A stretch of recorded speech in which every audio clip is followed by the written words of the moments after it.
श्री शिवाय नमस्तुभ्यम दोस्तों। हर हर महादेव, जय महाकाल। मैं प्रतिभा शर्मा एक बार फिर से स्वागत करती हूँ आप सबका मेरे YouTube चैनल पर। 2024 17 सितंबर से 2 अक्टूबर तक श्राद्ध पक्ष का विशेष महत्वपूर्ण पर्व चल रहा है। बहुत ही अच्छा टाइम है जब आप अपने पूर्वजों के लिए कुछ कर सकते हैं, क्योंकि माना गया है कि श्राद्ध के 16 दिन आपके जो पूर्वज होते हैं, जो आपके पितृगण होते हैं, वह धरती पर आते हैं आपसे मिलने के लिए, अपने परिवार को देखने के लिए, उनका सब कुछ अच्छा करने के लिए, उनको आशीर्वाद देने के लिए। परंतु जिन पितरों के परिवार के लोग उन्हें भोग अर्पित नहीं करते, उन्हें जल नहीं देते हैं, उनका ध्यान नहीं करते, उनका पूजन नहीं करते, उनके नाम से कोई भी पूजा पाठ नहीं करते हैं, उन पितृगणों को बहुत तकलीफ होती है।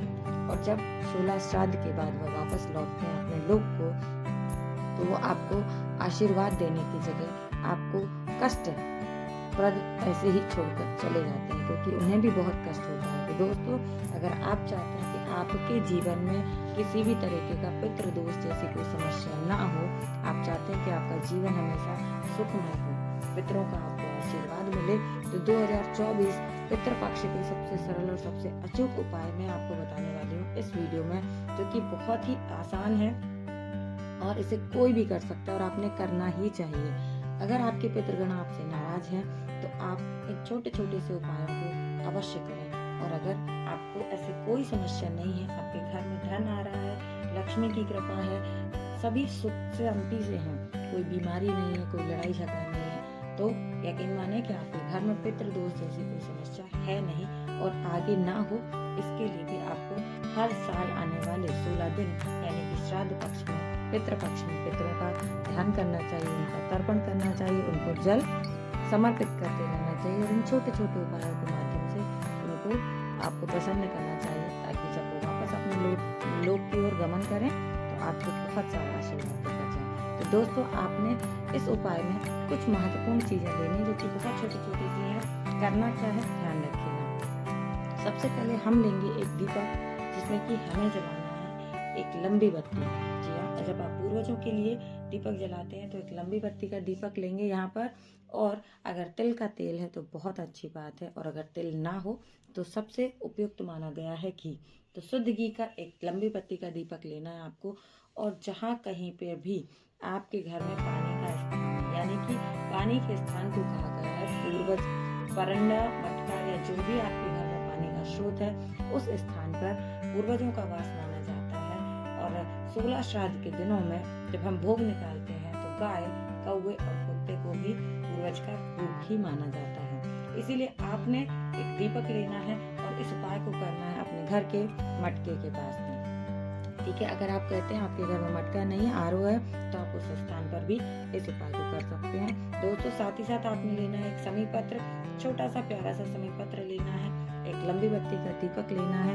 और आज के दिन यानी कि शुक्रवार के दिन, जो कि तीसरा दिन माना गया है, तो आज के दिन आपने इस उपाय को करना ही करना है। और लेकर के शाम के समय इस दीपक को, एक शमी पत्र को लेकर के पहुंच जाना है उस स्थान पर जहाँ आपके घर में पानी का स्रोत है।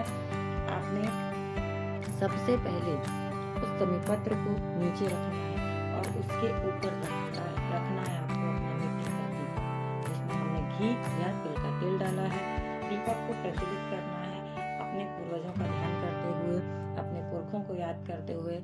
और आपको एक नाम लेना है आर्यमान। जी हाँ, आर्यमान जो है, इन्हें पूर्वज के नाम से भी माना गया, तो आप अपने पूर्वजों का ध्यान करते हुए इस दीपक को प्रज्वलित कर दीजिए दोस्तों।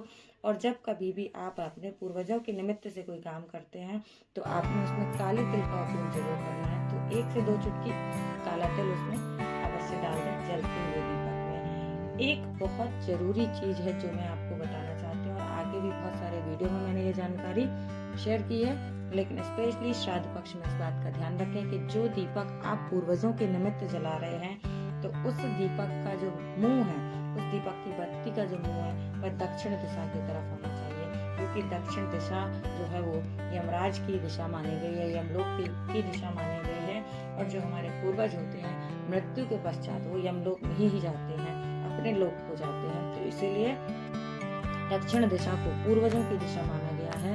तो जो दीपक आप प्रज्वलित करने वाले हैं उसका मुख जो है वो दक्षिण दिशा की तरफ होना चाहिए।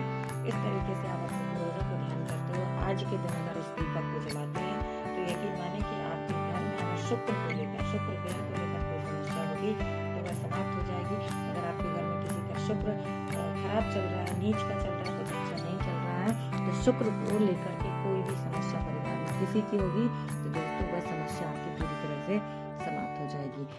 अगले दिन जब दीपक ठंडा हो जाता है, दीपक उठा के आप अलग रख सकते हैं क्योंकि आप इसे बार बार उपयोग में ले सकते हैं। और जो समी पत्र है उसे ले जा करके वापस आपने समी वृक्ष की जड़ में समर्पित कर देना है। यकीन मानिए इतने छोटे से उपाय को करने मात्र से आपके घर से, आपके जीवन से पितृदोष जैसी समस्या जो है वो पूरी तरह से समाप्त हो जाएगी।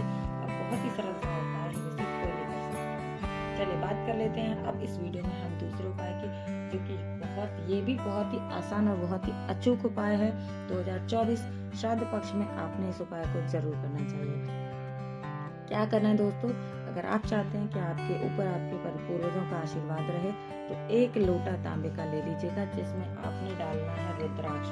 जी हाँ दोस्तों, तांबे के पात्र में रुद्राक्ष डाल करके आपको इसे रखना है वही पानी के पात्र के पास में जहाँ माना गया है पूर्वजों का स्थान। तो एक तांबे के पात्र में जल ले लीजिएगा। सुबह स्नान ध्यान करने के बाद में आपने तांबे के पात्र में जल लेना है, उसके अंदर रुद्राक्ष डालना है। रुद्राक्ष कोई भी हो सकता है, 1 मुट्ठी से लेकर कितने भी मुट्ठी तक। प्राय पंचमुखी रुद्राक्ष जो है आसानी से सभी को मिल जाता है। और अगर आप में से कोई भी व्यक्ति कुबेश्वर धाम जाता है तो वहाँ पर जो रुद्राक्ष है वो बिना किसी चार्ज के आपको मिलता ही है। वह सभी के लिए फ्री ऑफ कॉस्ट वहाँ पर प्रोवाइड किया जाता है, तो आप वहाँ से रुद्राक्ष ले सकते हैं। ठीक है, तो रुद्राक्ष कोई भी हो सकता है। आपने तांबे के पात्र में रुद्राक्ष को डालकर और ढक कर के रख देना है पानी के पात्र के पास, मटका, परिंदा या औरों के पास में। रात भर इसको वहाँ रहने दीजिए। दूसरे दिन सुबह स्नान ध्यान करने के पश्चात उस तांबे के पात्र को उठाइए और लेकर के पहुँच जाना है महादेव के शिवलिंग के समक्ष। दोस्तों, जो आपने रुद्राक्ष वाला जल बनाया है, इस जल को ले जाकर के महादेव के शिवलिंग के ऊपर समर्पित कर दीजिए। अपने पूर्वजों का ध्यान करते हुए, अपने पुरखों का ध्यान करते हुए, महादेव के नाम का स्मरण, किसी भी नाम का स्मरण करते हुए, और जब आप इस जल को महादेव के ऊपर समर्पित करते हैं तो जल बहता हुआ आता है जलाधारी से नीचे, और आपने इस जल को किसी पात्र में रोक लेना है। दोस्तों, इस जल को आप लेकर के आइए अपने घर पर, और जो भी व्यक्ति घर में बीमार परेशान है उस व्यक्ति को आप पिलाना प्रारंभ कर दीजिए। या फिर जो कोई भी आपके घर में, चाहे वो बीमार हो या स्वस्थ हो, अगर आप इस जल को उस व्यक्ति को पिलाते हैं तो उसके जीवन से बीमारियां समाप्त हो जाती हैं और कोई रोग कभी भी नहीं लग सकता उस व्यक्ति को। आप देखेंगे कि कैसे वह व्यक्ति जो आपके घर का बीमार हुआ है, शिव के ऊपर चढ़े हुए उस रुद्राक्ष जल को पीने मात्र से उसकी बीमारियां समाप्त हो जाती हैं और बहुत ही जल्दी वह धीरे धीरे करके ठीक होने लगता है। तो अगर आपके घर में कोई बीमार है तो उसे इस जल को अवश्य पिलाएं। और अगर आप सब स्वस्थ हैं तब भी आपको इसका सेवन करना चाहिए ताकि आपके घर में कभी कोई रोग बीमारी प्रवेश ही ना कर सके। दोस्तों, पूज्य गुरु जी की कथाओं को सुनकर वीडियो के माध्यम से अपने शब्दों में मैं कुछ जानकारियाँ, कुछ उपाय आप सबके साथ शेयर करने की कोशिश करती हूँ। उम्मीद करती हूँ कि वीडियो की जानकारी आप सबके लिए लाभदायक होती होगी। वीडियो अगर अच्छा लगता है तो इसे लाइक करें, ज़्यादा से ज़्यादा लोगों तक शेयर कीजिएगा ताकि जानकारी उन तक पहुँचे। और कमेंट करके मुझे बताएं कि वीडियो आपको कैसा लगता है। कमेंट में महादेव का किसी एक नाम को जरूर टाइप करें दोस्तों। और अगर आप मेरे चैनल पर पहली बार आए हैं, चैनल को अभी तक सब्सक्राइब नहीं किया है तो चैनल को जल्दी से सब्सक्राइब कर लीजिए। बेल आइकन को प्रेस करना ना भूलें ताकि आने वाले वीडियो की नोटिफिकेशन समय पर मिलते रहें आपको। ऐसी ही महत्वपूर्ण जानकारियाँ देखने और सुनने के लिए मेरे साथ बने रहें। मिलेंगे अगले वीडियो में नई जानकारी के साथ। तब तक के लिए श्री शिवाय नमस्तुभ्यम। हर हर महादेव, जय महादेव।